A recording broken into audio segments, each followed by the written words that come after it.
Cuando hubo entrado en Cafarnaún, se le aproximó un centurión y le rogó diciendo: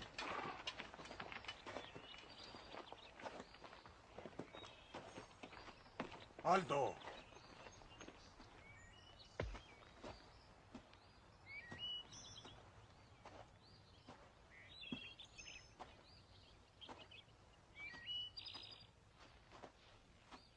Señor, le dijo: mi criado yace en casa paralítico, con terribles sufrimientos. Dícele Jesús: yo iré a curarle, replicó el centurión.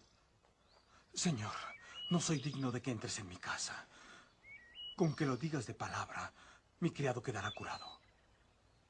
Porque también yo, que soy un subordinado, con soldados a mis órdenes, le digo a este: vete, y se va.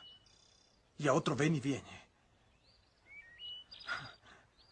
Y a mi siervo digo: haz esto, y lo hace.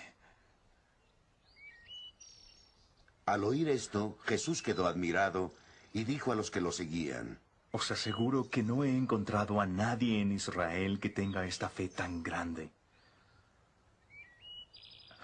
Palabra del Señor. Gloria a ti, Señor Jesús.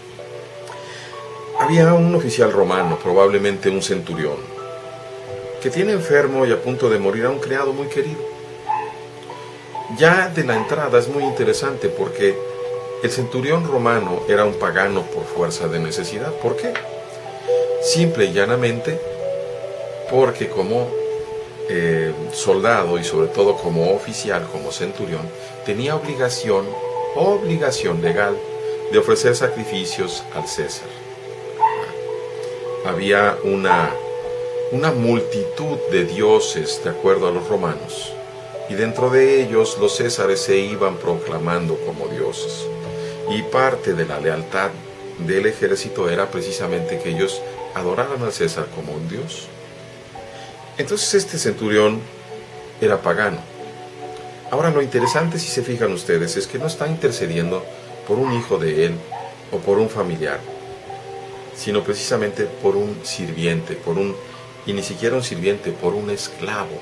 Pero resulta que este centurión quería al esclavo. El centurión tenía afecto por el esclavo, era un hombre bueno. Y de escuchar los milagros que el Cristo hacía, se convence de que el Cristo podía salvar a este muchacho. No pide algo para sí, pide para el otro. Ahí comienza algo que va más allá del simple ser pagano. Está intercediendo para otra persona necesitada. Y eso jamás Dios lo va a rechazar. Manda muy inteligentemente a los ancianos judíos. Y los ancianos van a dar un testimonio de él, diciendo: es un hombre bueno, merece que le ayudes, quiere a nuestro pueblo y nos ha construido una sinagoga. Haber construido una sinagoga, un lugar de encuentro del pueblo judío con su Dios, es una muestra de amor y de respeto para la población.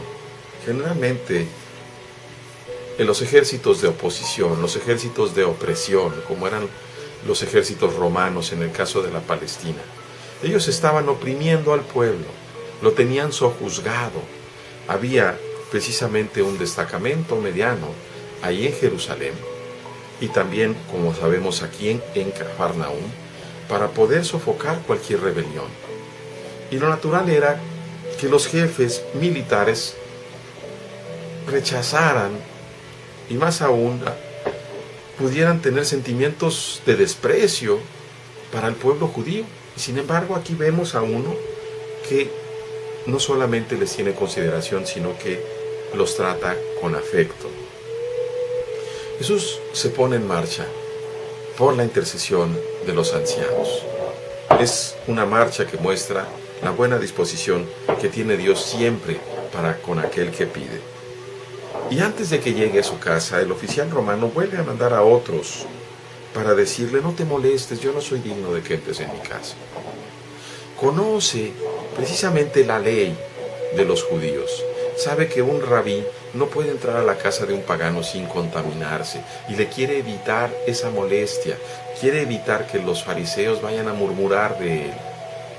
Seguramente este oficial romano se sorprende de la buena disposición del maestro y le dice algo tan hermoso y tan cierto: con que digas una sola palabra. Y eso muestra perfectamente la fe que tiene este oficial romano para con el Cristo.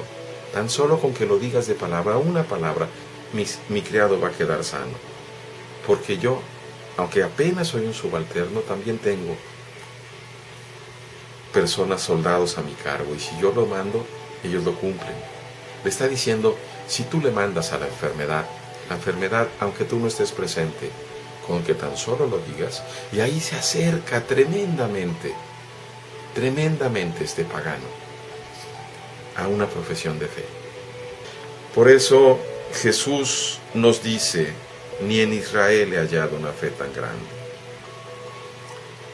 Podríamos hacer una comparación con sus discípulos y decir: qué bárbaro, qué amolada les pusieron a estos. Pero es cierto.